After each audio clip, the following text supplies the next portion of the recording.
एक व्यक्ति के पास बहुत धन था, पर किसी से वो खुश नहीं था और बहुत परेशान रहता था। अपार धन था, बहुत पैसा कमाया था उसने। वो शांति चाहता था। शांति ना पैसे में है, ना बच्चों में है, ना घर में है, ना परिवार में है। शांति है भगवान। भगवान शांत स्वरूप, आनंद स्वरूप है, प्रेम स्वरूप है। उसने लोगों से पूछा मुझे शांति कैसे मिले, तो उन्होंने कहा हमारे यहाँ एक संत रहते हैं, उनके पास जाओ, उनके ढंग जो है जरा निराले हैं, पर वो तुम्हें शांति दे देंगे। और वो आदमी अपने इतने धन दौलत संपत्ति से परेशान तो था ही कि मैंने जीवन भर मेहनत करी पर मुझे शांति तो है ही नहीं। वो जाता है उनके पास, संत महात्मा के पास, और कहता है देखिए इतनी दौलत है मेरे पास, इतने रुपए हैं, लीजिए मैं सब देता हूँ आपको, मुझे आप शांति दे दीजिए। तो संत ने सारी उसका सामान उठाया और भाग गए। भाग रहे, इधर भाग रहे हैं, उधर भाग रहे हैं, इधर भाग रहे हैं। वो उनके पीछे पीछे पीछे पीछे, इतना तो जीवन में कोई भागा ही नहीं था। भागता गया, भागता गया, भागता गया। भागते भागते वो चिल्लाने लगा कि ये तो मेरा सारा पैसा लेके भाग गए संत। तो बड़े ज़ोर से चिल्लाने लगा। तो उन्होंने कहा कि भाई क्या करना चाहिए अब। तो वो भागते भागते भागते भागते चिल्लाता रहा। अब सब संत की तो वो जानते थे कि भाई ये संत तो निराले ढंग से लोगों को शांति देते हैं। जब वो भागते भागते थक गया, पसीने पसीने हो गया, तो संत जाके एक पेड़ के पीछे छुप गया। उसका सब धन पटक के कहा ले ले अपना। बोला हाय राम, अब मिली मुझे शांति। क्या बोला? हाय राम, मुझे अब मिली शांति। तो मेरा सारे जीवन की कमाई लेके भाग गए। हम कहते हैं कि भाई मुझे कुछ नहीं चाहिए, मेरा कुछ नहीं है, आप ले लो, पर ले लेगा वो तो परेशान हो जाएगा। दुनिया एक अजब खिलौना है, जो मिल गया वो मिट्टी और जो न मिला वो सोना। इसी पे कहते हैं लोग ऐसे ही हैं। लोग ही नहीं, सारा अस्तित्व ऐसे ही। हम जिसे गंवाते हैं उसका मूल पता चलता है। जब तक गंवाते नहीं तब तक मूल पता नहीं चलता। जो तुम्हें मिला है उसको तुम दो कौड़ी की कदर नहीं है। बच्चों में भी दोष निकालते हैं, पति में भी दोष निकालते हैं, घर वालों में भी दोष निकालते हैं, हर चीज़ में दोष निकालते ही नहीं निकालते, हर एक किसी में। और वो सोचिए वो न रहे तो फिर कैसा लगेगा। तो लड़ाई हो जब आप बुरी तरह करें, सोचिए ये नहीं रहे तो। जो खो गया उसके लिए तुम रोते हो, और जो खो गया उसका अभाव खलता है ना। और जब है तो कदर नहीं है, और जब खो गया उसके पास पैसा तो उसे कहाँ कदर थी, और जब मिल गया तो शांति आ गई। सिखा दिया उन्होंने, जो तुम्हें मिला है जहाँ तुम हो वहाँ खुश हो।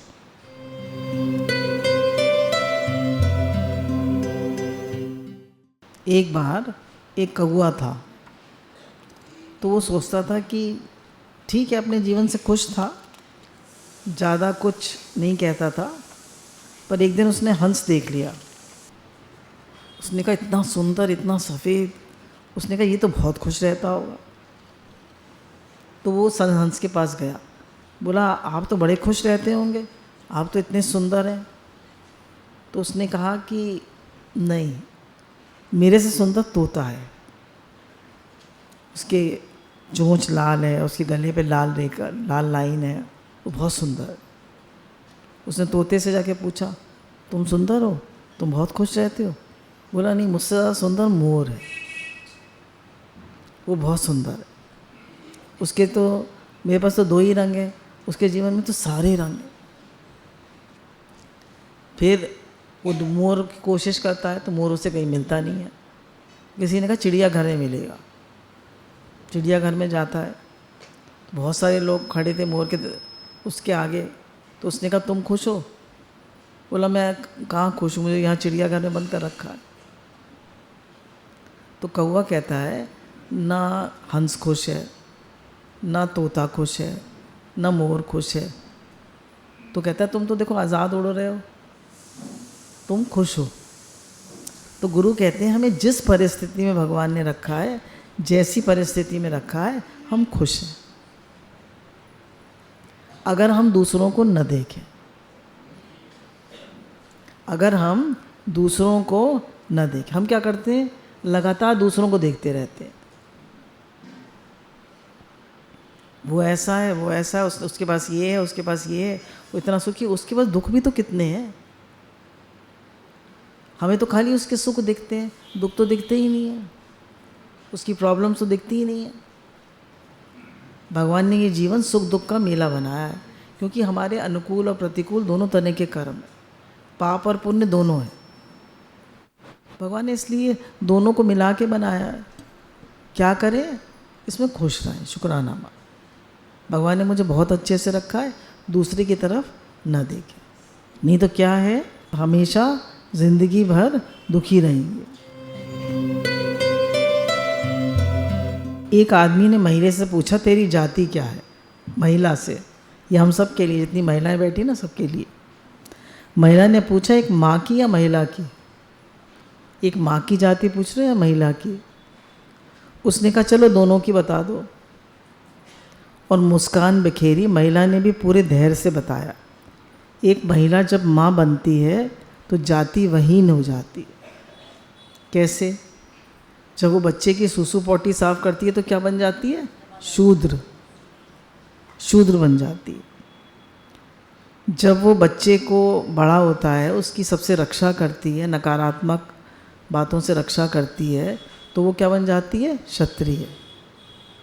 जब बच्चा थोड़ा बड़ा होता है तो उसके आय और व्यय की पूरी ध्यान रखती है, वो उसको सिखाती भी है, तो क्या बन जाती है? वो वैश्य। और जब वो उसको पढ़ाती लिखाती है तो पहली शिक्षक कौन होती है? माँ, तो ब्राह्मण बन जाती। ये सुनकर वो व्यक्ति अभाग रह गया। उसकी आंखों में महिलाओं या माताओं के लिए सम्मान व आदर का भाव था, और महिला को अपने माँ और महिला होने पर गर्व का अनुभव हो रहा था। तो आप कोई छोटे नहीं हैं, है ना? कभी भी अपने को छोटा नहीं समझना चाहिए।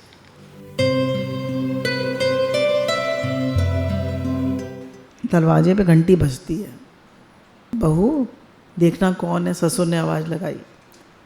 सोफे पे लेट के टीवी देख रहे ससुर ने कहा, माया किचन से निकलकर दरवाज़ा खोलती है। हाँ जी, आप कौन हैं? महिला ने पूछा तो उन्होंने कहा, हम लोग सर्वे करने वाले लोग। अब ससुर जी बाहर निकल आए तो उस लेडी ने कहा, जो सर्वे कर रही थी, कि बाबूजी हम सर्वे करने आए हैं। उन्होंने कहा हाँ पूछिए। बोली आपकी बहू सर्विस करती है? तो बहू ने तो कह दिया नहीं मैं नहीं करती। ससुर ने कहा हाँ करती है। ससुर ने कहा करती है। उसने पूछा कि किस कंपनी में काम करती है? तो उन्होंने कहा ये एक नर्स है जो मेरा और मेरी पत्नी का खूब ध्यान रखती है। अब मतलब सास ससुर का खूब ध्यान रखती है। हमारे उठने से लेकर रात के सोने तक हिसाब बहू के पास होता है, कब कौन सी दवाई देनी है, कब कौन सा खाना देना है, कब कौन सी बात हमें करनी है, पूरा ध्यान रखती है। ये जो मैं आराम से लेटकर माला जप रहा हूँ या टीवी देख रहा हूँ, जो भी है, ये सिर्फ मेरी बहू की बदौलत है। माया बेबी सिटर भी है, बहू का नाम माया है। बच्चों को नहलाना खिलाना स्कूल भेजने का काम वही देखती है। रात को रो रहे बच्चे को नींद माँ की थपकी से ही आती है। बहू ट्यूटर भी है, बच्चों को पढ़ाई की जिम्मेदारी इसी के कंधे पर है। घर पर पूरा मैनेजमेंट इसी के हाथों में है। रिश्तेदारी भी यही बखूबी निभाती है। हमारा बेटा एयर कंडीशन ऑफिस में चैन से काम करता है, ये बेटर की एडवाइज़र भी है। ये हमारे घर की इंजन है। ये ससुर कह रहे हैं, जिसके बगैर हमारा घर तो क्या, इस देश की रफ्तार भी थम जाएगी। बाबूजी, मेरे फर्म में इनमें से एक भी कॉलम नहीं जो आपकी बहू को वर्किंग कह सके। घनश्याम जी मुस्कुराते हुए कहते हैं, फिर तो आपका ये सर्वे बेकार है। लेकिन बाबूजी, इससे इनकम तो नहीं होती है ना, आपको क्या समझाएं। इस देश की कोई भी कंपनी ऐसी बहुओं को वो सम्मान, वो सैलरी नहीं दे पाएगी। बड़ी शान से वो कहते हैं, मेरी हार्ड वर्किंग बहू की इनकम हमारी मुस्कुराहट है। पूरे घर को कौन संभालती है? एक स्त्री। और आजकल लेडी को कितना हो गया है, वर्किंग वर्किंग वर्किंग वर्किंग। ना वो घर देख पाती हैं, ना थोड़ा सा पैसा आता है, उसके मारे बच्चे भी नहीं देख पाती, घर सास ससुर को भी नहीं देख पाती, अपना भी ध्यान नहीं रख पाती, किसी का ध्यान नहीं रख पाती। देखिए, वर्किंग के अगेंस्ट नहीं हूँ, पर जो नॉन वर्किंग है वो तो देखे ना कितना काम करती है एक लेडी। कि मनुष्य जन्म बहुत दुर्लभ है और ये हमें अपनी उन्नति करने के लिए और परमात्मा प्राप्ति के लिए मिला है। 84 लाख योनियाँ काट के आए तब मिला है, ऐसी तो मिलता नहीं है। तो मनुष्य जन्म कितना दुर्लभ है, इसको समझते हुए इसको हमें भजन में लगाना चाहिए और सेवा में लगाना चाहिए। भगवान को याद करें और सेवा करें। सेवा में ही मतलब ये नहीं है दो तरफ भागें, सबसे बड़ी चीज़ है भगवान को याद करें और जो सेवा आ जाए उसको कर दें। सेवा का भी ज़्यादा आग्रह ना रखें, आग्रह रखें भगवान के भजन का, भगवान को याद करने का। और आलसी भी ना बने कि हमें सेवा नहीं करनी, आलसी भी नहीं बने, क्योंकि आलसी आदमी तो ना दीन से भी गया और दुनिया से भी गया, भगवान से भी गया और दुनिया से भी गया। ठीक है ना? तो इसलिए आलसी भी नहीं बनना है और सेवा के लिए ज़बरदस्ती भागना भी नहीं। सेवा आ जाए तो ज़रूर करिए, पर ज़्यादा सेवा से भी मन भगवान भूल जाते हैं भगवान को, और बिल्कुल सेवा नहीं करेंगे तो आलसी हो जाएंगे। इसलिए एक बैलेंस बना के रखिए और हमेशा अपना लक्ष्य सामने रखिए कि मेरा लक्ष्य क्या है, मुझे क्यों मनुष्य जन्म मिला है, और ये ध्यान रखिए कि मेरी उन्नति हो रही है नहीं हो रही है, मैं पहले से बेहतर हो रहा हूँ या नहीं हो रहा हूँ। शरीर, मन और वाणी, इन तीनों पे हमें पूरा निगरानी रखनी चाहिए, शरीर पे भी, मन पे भी और वाणी पे भी। ये सब हमारे कंट्रोल में है, संतुलित है या नहीं है, बाहरमुखी है। शरीर, मन और वाणी, ये तीनों संतुलित होने चाहिए, बाहरमुखी नहीं होने चाहिए। खासकर मन कितना चल रहा है, क्या क्या बातें चल रही हैं मन में, अंत में तो मन ही साथ जाएगा ना। देखिए, शरीर को तो हम खूब चमकाते रहते हैं, खूब ब्यूटी पार्लर्स खुले हुए हैं, खूब कपड़े सिलवाते हैं, खूब कपड़े पहनते हैं, सब कुछ शरीर के लिए, एक्सरसाइज, खाना पीना सब शरीर के लिए, घूमना फिरना सब शरीर के लिए, कपड़े लत्ते सब शरीर के लिए। पर साथ में क्या जाएगा? ये शरीर जाएगा, साथ में तो ये मन जाएगा, ये अंतःकरण जाएगा। इसको चमकाया, इसको चमकाया, इसको इवॉल्व किया, इसकी उन्नति करी, या वही राग द्वेष, वही चिंता, वही फिक्र, वही टेढ़ मेढ़, वही दूसरा देखना, वही दोष दृष्टि, वही सब, वही के वही हैं हम पहले जैसे, या कुछ सुधार हुआ?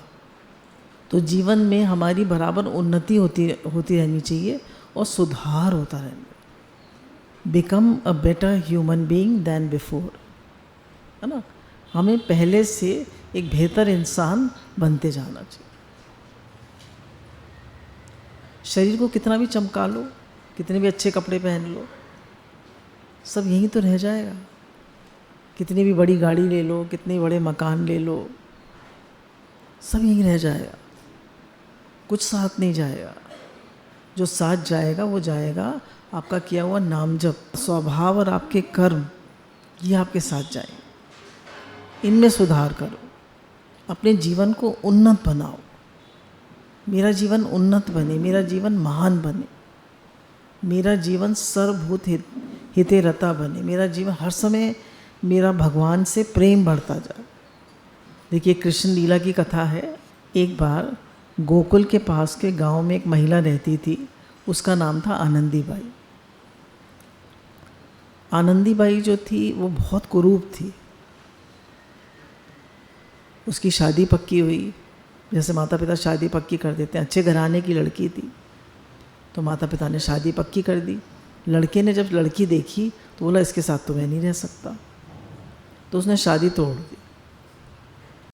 अब लड़की ने कहा कि मैं तो गोकुल को ही अपनी ससुराल बनाऊंगी और कन्हैया को ही अपना पति बनाऊंगी। तो एक छोटी सी कुटिया बना के वो भक्ति करने में लग गई। उसके पति ने दूसरी शादी कर ली, उनके बच्चे हो गए और वो अपने भक्ति में मस्त, अपनी कृष्ण लीला में मस्त, भगवान का ही ध्यान करती, भगवान से ही बातचीत करती, भगवान को से ही रूठती, भगवान को ही मनाती, सब कुछ भगवान से ही करती, भगवान से ही बातचीत, उसका रूठना मनाना सब भगवान से। एक दिन ये हुआ कि भाई ब्रज में भगवान की लीला होगी, तो कुब्जा का रोल किसको दिया जाए, तो वहाँ के सारे लोग खड़े हुए थे उस गांव के, गोकुल के। उसके पति ने हंसते हुए कहा कि इस स्त्री को, आनंदी बाई को दिया जाए कुब्जा का रोल, क्योंकि ये उसके लिए बिल्कुल ठीक है। तो जो लोग वो कर रहे थे लीला, उन्होंने देखा उसकी तरफ, बोले हाँ ये कुब्जा के रोल के लिए बिल्कुल ठीक है। कुब्जा का रोल दे दिया गया उसको। अब वो इतनी खुश कि मुझे भगवान कृष्ण की लीला में सहयोग देने का वो अवसर मिल रहा है। इतनी खुश, रात दिन भगवान की लीला के चिंतन में रहती कि भगवान आएंगे, मेरी थोड़ी पे हाथ रखेंगे और अपना पैर मेरे पैर पे रखेंगे, मुझे उचकाएंगे। रात दिन यही चिंतन करती रहती। अब एक 8 वर्षीय लड़के को भगवान का कृष्ण बनाया गया। अब वो 8 वर्षीय लड़के ने उसके पैर पर, कुब्जा के पैर पे पैर रखा और थोड़ी उचकाई। ये क्या, वो तो एकदम कुरूप से सुंदर बन गई। बोलिए हमारे श्याम सुंदर भगवान की जय। कैसे सुंदर बन गई, उसका भाव था। सब लोग देखते रह गए, ये क्या हुआ, चमत्कार। लोग देखने आने लगे उसको कि भाई ऐसे कैसे हो गया, ये तो इतनी कुरूप थी, इतनी सुंदर कैसे हो गई। तो उसने कहा जिसकी लीला है वही जाने, मैंने तो कुछ नहीं किया, तो उसी की लीला है। तो भगवान हमारे सर्व समर्थ हैं, वो कुछ भी कर सकते हैं। और अम्मा जी कहते थे मनुष्य चाम का प्यारा नहीं है, काम का प्यारा है। क्या करोगे, सुंदरता तो 2-4 दिन की होती है, फिर क्या करोगे उस सुंदरता का। सब खास समझने की बात है। देखिए हम लोगों के लिए है, पति को धन्यवाद देने में भी उसने कोई कसर बाकी नहीं रही। यदि उसकी कुरूपता के कारण उसके पति ने उसे छोड़ दिया ना होता तो श्री कृष्ण की इतनी भक्ति कैसे जागती। श्री कृष्ण लीला में कुब्जा के पात्र के चयन के लिए उसका नाम भी तो उसके पति ने ही दिया था। इसका भी तो आभार, उसका आभार भी उसने बहुत माना। देखिए उसने ये नहीं कहा मुझे छोड़ दिया, उसने कहा उसने मुझे कृष्ण भक्ति कराई। उसने ये नहीं कहा कि मुझे, मैं इतनी कुरूप हूँ, मुझे कुब्जा का रोल दे रहे हैं, ये नहीं कहा। जब कुब्जा का रोल ना दिया होता तो मेरे जीवन में परिवर्तन कैसे आता। प्रतिकूल परिस्थिति एवं संयोगों में शिकायत करने की जगह प्रत्येक परिस्थिति को भगवान की ही देन मानकर धन्यवाद देने से प्रतिकूल परिस्थिति भी उन्नति कारक हो जाती है। अगर प्रतिकूल परिस्थिति में भी आप भगवान का धन्यवाद दें, भगवान की कृपा माने, तो वो भी उन्नति कारक बन जाती है। मेरे कान्हा जब से रखा है कदम तेरी चौखट पर, मेरे कान्हा जब से रखा है कदम तेरी चौखट पर, आसमां से भी ऊंचा मेरा सर लगता है। तेज आंधियां हैं फिर भी मैं रोशन हूँ, ये सिर्फ तेरी रहमतों का असर लगता है। तेज आंधियां हैं फिर भी मैं रोशन हूँ, ये सिर्फ तेरी रहमतों का असर लगता है। तो ये सिर्फ हमारा, देखिए जो चीज़ भगवान से छू जाती है वो पवित्र हो जाती है। गुरु भगवान के अनंत अनंत शुक्राना।